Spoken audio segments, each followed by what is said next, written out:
To the Seminole Indian Casino in Immokalee, Florida, and I gambled for the first time. 5 things I learned from going to the casino.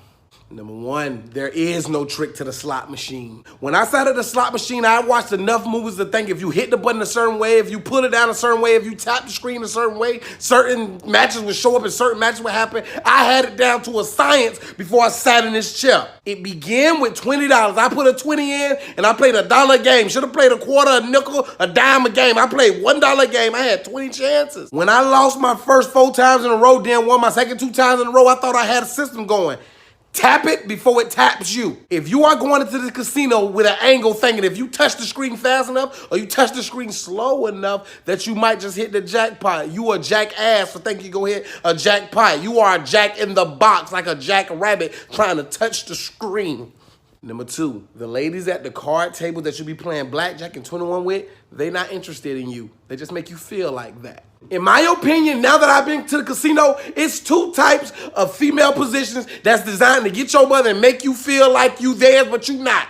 A female dancer and a female card woman at a casino. Because I was a first-time gambler, the Seminole Indian Casino gave me a $50 voucher for gaming and $20 voucher for food. So I took my 50 and I went inside of the 21 table, the 21 blackjack table, the other game that played 21. And I wish I remember her name. It was a young, nice lady there. She was about 5'1", 122 pounds, dark hair, had to be of some Hispanic descent because she was speaking Spanish to one of the card players. The way she was looking me in my eyes had me putting chip after chip after chip. I was $130 up. That means I got $50 free and I made $80. I should have got my money, went and cashed out and rented me a car from Hertz and just drove into the sunset. No, because she had a dimple here and she, you're so funny, you're so, oh my gosh. I sat there and I lost all that 130 and then I lost another $40 on top of that. Those gorgeous corset wearing young ladies are there to make you sit and enjoy yourself while you sitting. But soon as that chip is up, it's,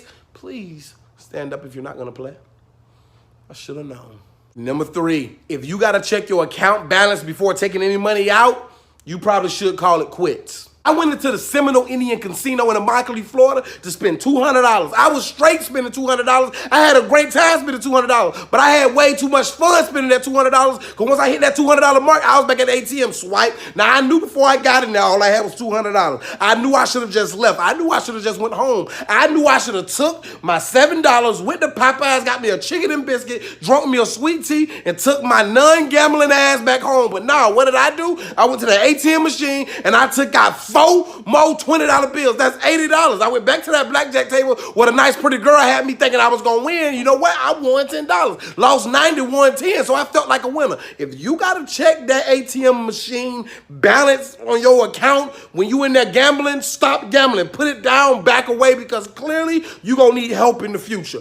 I'm just trying to let you know. Number 4. The food don't taste the same in the casino when you losing. Before I played my first game, I went and had some fried bread and some chicken tenders with a raspberry sweet tea in their restaurant. That had to be the best fried bread I've ever eaten in my life. Fried bread with the honey on it, with a little butter on top of it. Probably put on 20 pounds per slice, but it was the best fried bread I've ever eaten in my entire existence. The moment I lost some money, I went back in there and I got the fried bread again. That fried bread tastes like lint. That fried bread tastes like cotton. That fried bread tastes like couch potatoes. That fried bread tastes like when you turn the TV off and it goes shh. Tastes like electricity in my mouth. Once you lose some money, nothing else seems the same. The girls weren't as pretty no more. The cigarette smoke filled my nose. I couldn't breathe. The slot machine started talking to me. Gravity got heavy. I started walking slower.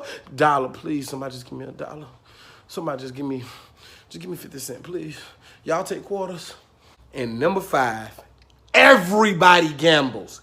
Everybody. When I was walking into the casino on Everything I Love, I saw a young man. When I say young, I'm talking about 108-year-olds young, that he had to have a breathing mask and help to get to the crosswalk young. He was going in to gamble. What you playing for? I mean, you can't take this with you. I ain't saying you finna die now. I'm just saying you probably got like 31 more minutes of being here on Earth.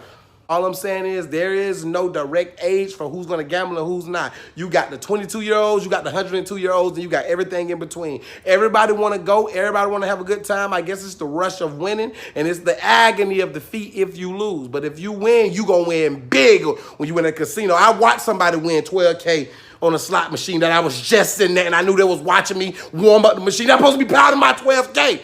I want some of that money. Guy with the half mustache and hot, fine brunette wife. I want some of that money. Seriously though, y'all take quarters?